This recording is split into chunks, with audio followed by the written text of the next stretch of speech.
When they got to the parking lot of the abandoned mall, it was nearly afternoon. Charlie, this isn't what I had in mind, Jessica cried as they got out of the car. Charlie started for the entrance, but Jessica didn't follow.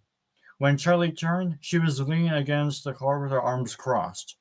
What are we doing here? Jessica asked, her eyebrows raised. We have to look inside, Charlie said. People's lives might depend on it. I just want to see if there's anything left of Freddy's. Then we can go. Whose lives depend on it, and why now suddenly? Jessica asked. Charlie looked at her shoes. I just want to see, she said. She felt like a petulant child, but she couldn't bring herself to tell Jessica the whole story. Is this because John is here? Jessica asked suddenly, and Charlie looked up, surprised. What? No. Jessica sighed and uncrossed her arms. It's okay, Charlie, I get it. You haven't seen him since all of this happened. And then he shows up again. Of course, it brings everything back. Charlie nodded, gratefully latching onto this rationality. It was earlier than hiding the truth from her. I doubt there's anything much left, anyway, she said. I just want to walk through and remind myself that it's really over. Jessica finished. She smiled, and Charlie's heart sank.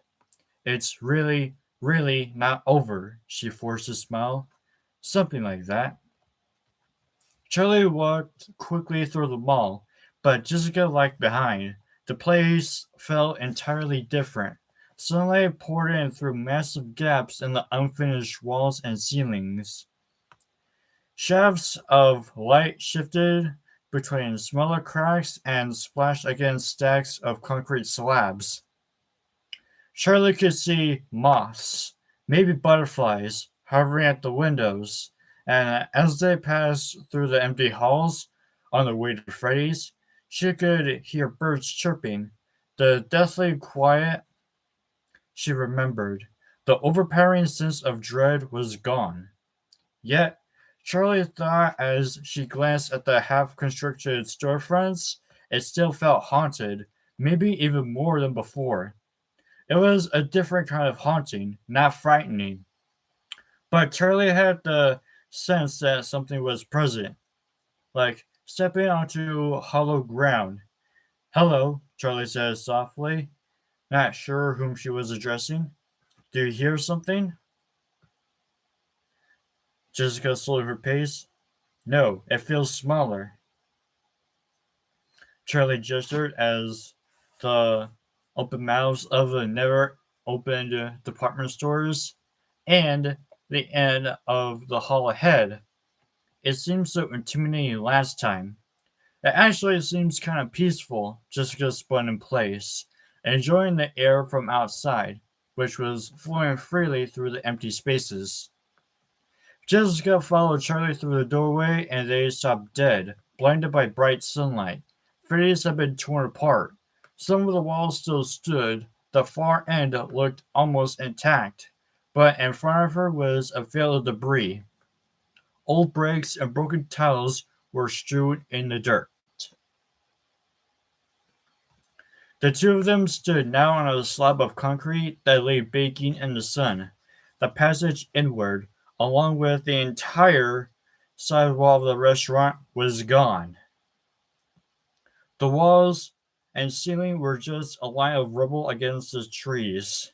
The concrete walkway was still there, worn dark by years of dank and leaking pipes.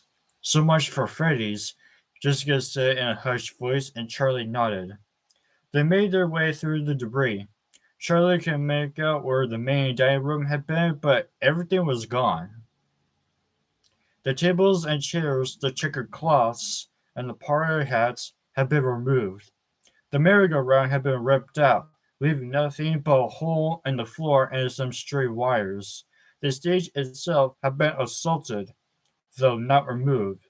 They must have been in the middle of that when the job was stopped. Boards were torn up across the main stage area, and the left-hand set of stairs was gone. What was left of the wall behind the stage broke off at the top like jagged mountains along the sky. Are you okay? Jessica looked at Charlie. Yeah, it's not what I expected, but I'm okay. She thought for a moment. I want to see what's still here. Charlie gestured to the stage as they crossed what was left of the dining area. The floorboards cracked, the linoleum torn. Jessica appeared under a pile of rock where arcade machines had been. The consoles had stood like dusty gravestones were gone, but they could see the outlines of each one. Square patches remained where they'd been torn from the posts. Stray wires huddled in small piles in the corners. Charlie turned her attention back to the main stage. She climbed up to where the animatronic animals had once performed. Careful, Jessica cried. Charlie nodded in absence acknowledgement. She stood to one side, remembering the layout. This is where Freddy stood. The boards were torn up in front of her and in two more places. The destruction here was where they had taken out the pivoted plates that bolted the mascots to the stage. Not that they stayed bolted very long, Charlie thought wearily. She could see it now if she closed her eyes. The animals were going through their programming motions, faster and faster until it was clear they were out of control, moving wildly as if they were afraid. They were rocking their stands, and then the awful sound of cracking wood as Bonnie lifted his bolted foot and tore himself free of the stage. Charlie shook her head, trying to rid herself of the image. She made her way to the back of the stage.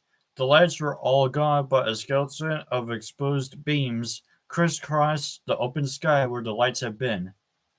Jessica, she called, where are you? Down here.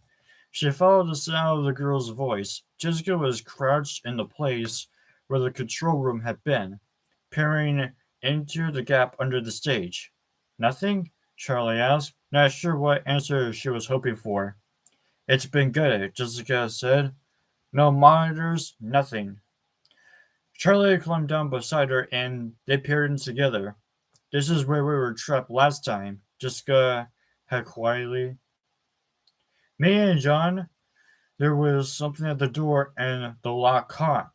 I thought we would be stuck in the little room, and she looked at Charlie, who simply nodded. The horrors of that night were unique to each of them. The moments that bested them in their sleep or assailed their thoughts without warning in the middle of the day were private. Come on, Charlie said abruptly, heading again toward the sound of rubble where more games had been. Charlie crouched under a large slab that leaned to the side and acted as a doorway to what was left of the place. This seems dangerous. Jessica tiptoed over the loose rock. The floor was still covered in carpet in most places, and Charlie could see the deep grooves where the arcade machine had been. She hurled herself at the console, and somehow it was enough. It wobbled on its base, then fell, knocking Foxy to the ground and pinning him there. She ran, but he was too quick. He caught her by the leg and ripped his hook right through her. She screamed, staring down at the snapping, twisted metal jaws and the burning silver eyes. She heard a noise, almost a whimper, and realized it was her. She clapped her hands over her mouth. I thought we were all going to die, Jessica whispered. Me too, Charlie said. They looked at each other for a moment. An eerie stillness settling over the sunlit wreckage. Hey, this place is probably going to fall on us soon, so Jessica broke the silence, gesturing to the lean slabs of concrete surrounding them. Charlie crawled back out the way.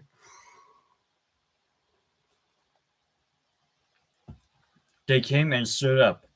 Her knees were crawling with pins and needles. She rubbed them, then stopped the ground. I want to check the custody room, see if anything is left, Charlie said without expression. You mean to see if anybody is left? Jessica shook her head.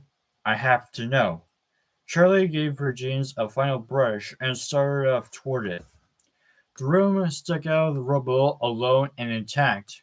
It was the place where the costumes had been kept, and where Carlton had briefly been held prisoner.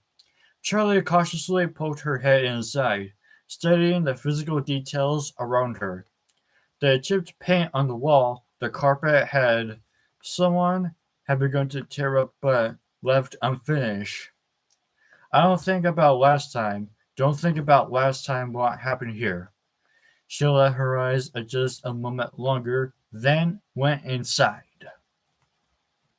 The room was empty. They did a cursory search, but everything had been removed. There was nothing left but walls, floors, and ceiling. Clay did say they had gotten rid of everything, Charlie said. Jessica gave her a sharp look. Clay? When? He said he was going to, Charlie said hazily, covering up the slip, last year. They took a final look around. As they were leaving, Charlie spotted a glint of light from something in the corner. It was the plastic eyeball of some unknown animatronic mascot. Charlie was about to go to it but stopped herself. There's nothing here, she said.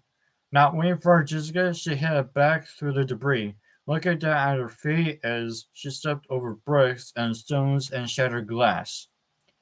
Hey, wait, Jessica called for her hazily. Pirates Cove. Charlie, look. Charlie stopped. She watched Jessica as they climbed over a steel beam and stepped carefully over the remains of a fallen wall. In front of her, a curtain lay strewn across what had appeared to be a pile of rubble.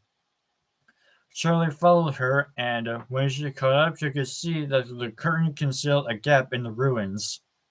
The tops of a few glittering chairs peeked out from the stones. A row of broken stage lights lay across the top of the curtain, as though holding in place. It looks pretty good compared to the rest of the place, Jessica said. Charlie didn't answer. There was a dirty posture laying flat on the ground, depicting a cartoonish foxy delivering pizzas to happy children. Jessica, look, Charlie pointed to the ground. Those look like claw marks. Jessica said after a moment. There were long scratches and scrapes running the length of the floor, and dark marks had looked like traces of blood. It's like someone had been dragged. Jessica stood and followed the scratches. They led behind the curtain away from the area where Pirates Cove once stood. The stage, Jessica said. When they moved to the curtain aside, they found the stage had a small hatch at the back. Storage. Charlie remembered. She pulled on it, but the hatch wouldn't open. There has to be a latch somewhere, Jessica said. She cleared away dirt and broken wood from the base of the stage, uncovering a deadbolt that went into the floor. She pulled it up, releasing the door, which swung open like something was pushing against it. A face lurched out of the darkness, two gaping eyes swinging forward. Jessica screamed and fell backward. Charlie recoiled. The masked face hung lifelessly from a rotted fur costume.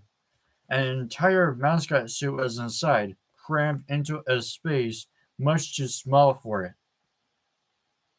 Charlie stopped, her whole body numb with shock as she stared at the thing with a dread almost as old as she was. The yellow rabbit, she whispered. It's Dave. Jessica gasped. Charlie took a deep breath, forcing herself back into the present. Come on, help me, she said. She stepped forward and grabbed at the fabric, pulling out whatever she could reach. You're kidding? I'm not touching that thing. Jessica, get over here, Charlie commanded, and Jessica came reluctantly over. Ew. Jessica touched the suit, then recoiled. She gave Charlie a flat look and tried again, yanking her hands away as soon as she touched it. Ew, she repeatedly quietly. Then finally screwed her eyes shut and took hold of it. Together they pulled, but nothing happened. I think it's stuck, Jessica said. They shifted positions and finally heaved the mascot out of the cramped space. The fabric caught on stray nails and jagged wood, but Charlie kept pulling. At last the creature was out, splayed heavily on the ground. I definitely don't think Dave faked his own death, Charlie said. What if it's not him? Jessica peered carefully into the face. It's him. Charlie looked at the dried blood soaked into the mascot's fingertips. The Springlocks might not have killed him right away, but this is where he died.